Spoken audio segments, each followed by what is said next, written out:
കോൺഗ്രസ് ആ കാര്യത്തിൽ ഒരു ശക്തമായ രീതിയിൽ നേതൃത്വത്തിന്റെ ഭാഗത്ത് നിന്ന് ഒരു പ്രതികരണം വരാത്തത് രാജിവെക്കണ്ട എന്ന് പറയുന്ന ആളാരാ? പ്രത്യക്ഷത്തെ നമ്മൾ മനസ്സിലാക്കുന്ന ഒരു കൂട്ടർ മാത്രമേ ഉള്ളൂ. അവർ പോലും പരസ്യമായി പറയുന്നില്ല.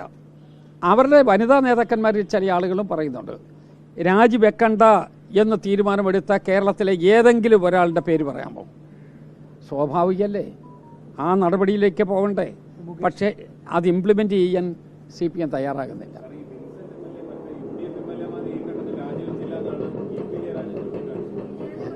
അത് ജയരാജന് പറയാം. അത് ജയരാജന് പറയാം. പണ്ട് പൂലൻ ദേവി ഇന്ത്യൻ പാർലമെൻറ്റ് മെമ്പറായിരുന്നു. അതുകൊണ്ട് എല്ലാ കൊള്ളക്കാരും പാർലമെൻറ്റിലോട്ട് കയറിയിരിക്കണം എന്നൊരു തീരുമാനം എടുക്കാൻ പറ്റുമോ? ഉണ്ടായിരുന്നു, നേരത്തെ ഉണ്ടായിരുന്നു. അതുകൊണ്ട് ഇനി ഇവർക്കെതിരായി ഒരു കേസേ വേണ്ട എന്ന് നമുക്ക് തീരുമാനം എടുക്കാൻ പറ്റുമോ? അപ്പോൾ അത് പോട്ടെ, അതൊക്കെ പഴയ കാര്യങ്ങൾ പറയും. ഈ പഴയ പരിചയം എന്തിനാണ് വിനിയോഗിക്കുന്നത്? പുതിയ ആക്ഷേപം വരാതിരിക്കാൻ വേണ്ടിയാണ്. ഈ പഴയ പരിചയമാണ് ഇവർ വെക്കുന്നത്, തപ്പിയെടുത്തോണ്ട് വരികയാണ്. അത് വേണ്ട. നമ്മൾ പറയുന്നത് നമ്മുടെ സഹോദരിമാരുടെ അവരുടെ മാനാഭിമാനം കാത്തു സൂക്ഷിക്കുന്നതിന് വേണ്ടി നടപടിയെടുക്കണമെന്നും നിയമപരമായി നീങ്ങണമെന്നും നിയമത്തിനകത്ത് പറഞ്ഞു വെച്ചിട്ടുള്ള കാര്യങ്ങൾക്കനുസരിച്ചുള്ള കേസെടുക്കണമെന്നും അവർ ശക്തിയായി ആവശ്യപ്പെടുമ്പോൾ എന്തിനാണ് ഇതുപോലുള്ള പഴയ പരിചയം എടുക്കുന്നത്? പല MLA-മാരും UDF MLA-മാരും രാജിവെച്ചിട്ടില്ല എന്ന് അങ്ങനെ ഒരു ന്യായമാണ്. അത് തന്നെയാണ് ഞാൻ ചോദിച്ചത്. അത് തന്നെയാണ് ഞാൻ 2 ഉദാഹരണം ചോദിച്ചു. അപ്പോൾ ഈ പഴയ പരിചയം എന്തിനാണ് അവരെടുക്കുന്നത്? അത് ആരെ സംരക്ഷിക്കാനാ? ഈ രാജി ഒഴിവാക്കാനല്ലേ? അപ്പോൾ രാജിവെക്കണ്ട എന്ന് പറയാൻ ധൈര്യമില്ലാത്തത് കൊണ്ടും ജനങ്ങളുടെ പ്രതിഷേധത്തെ ഭയപ്പെടുന്നത് കൊണ്ടും അത് പറയാൻ കഴിയാത്തത് കൊണ്ട് വളഞ്ഞ വഴിയിലൂടെ ഇവർ കാര്യങ്ങൾ പറയുക. അതൊക്കെ മനസ്സിലാക്കാനുള്ള ബുദ്ധി കേരളത്തിലെ ജനങ്ങൾക്കില്ലേ? ജനങ്ങളെല്ലാം അത് മനസ്സിലാക്കിയിരിക്കുന്നു.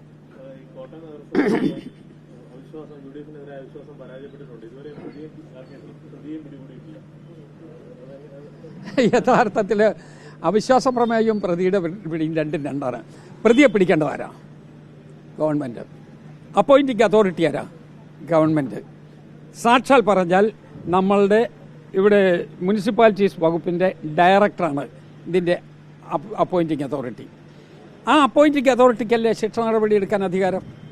ഗവൺമെൻറ്റല്ലേ ആ കാര്യത്തിനകത്ത് ശിക്ഷ നടപടി എടുക്കേണ്ടത്? അവർ കുറ്റം കാണിച്ചവരെ പിടിക്കുന്നതേയില്ല, നേരെ ജനപ്രതിനിധികളുടെ പിന്നാലെ പായുകയാണ്. അവരെ പിടിക്കാം, ആളിളക്കുകയാണ്.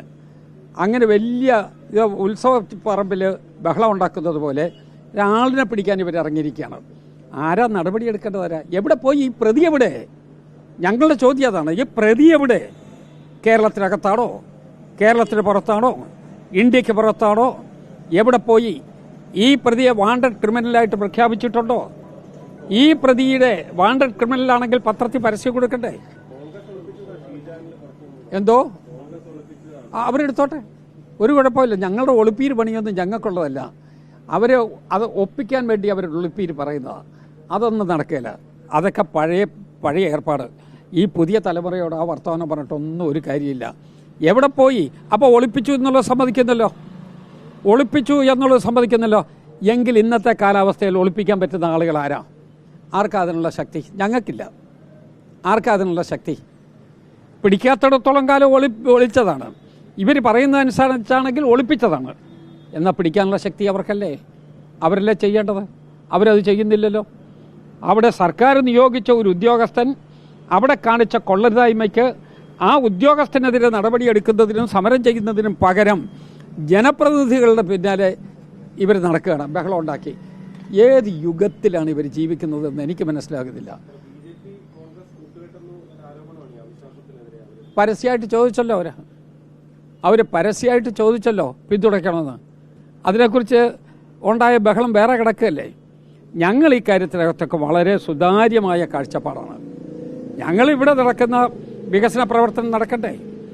ഈ മുനിസിപ്പാലിറ്റിയിലെ വികസന പ്രവർത്തനമെല്ലാം ഇങ്ങനെയുള്ള ആളുകളെ വെച്ച് തകർത്തുകൊണ്ടേ ഇരിക്കുകയല്ലേ ഇവർ. ഉദ്യോഗസ്ഥന്മാരെ കൊണ്ടുവെക്കും, 6 മാസം കൊണ്ട് മാറ്റും. ഒരിടത്തും വേണ്ടാത്ത ആളുകളെ ഇങ്ങോട്ട് പിന്നെയും വെക്കും.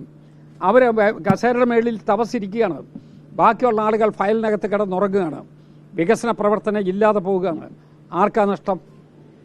അത് ആ നഷ്ടം ഉണ്ടാക്കിയതിൻ്റെ ഒന്നാം പ്രതികൾ ഇവരല്ലേ? അവരല്ലേ അതിൻ്റെ ഉത്തരവാദികൾ?